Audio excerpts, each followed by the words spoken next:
भवाय च रुद्राय च नमः शर्वाय च पशुपतये च नमो नीलग्रीवाय च शितिकण्ठाय च नमः प्रवर्तिने च युक्तकेशाय च नमः सहस्राक्षाय च शतधन्वने च नमो गिरिजाय च शिपिभिष्टाय च नमो मेधुष्टमाय च शुभते च नमो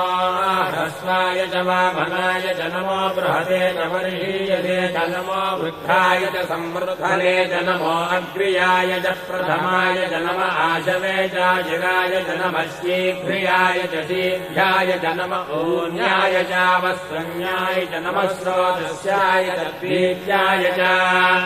नमो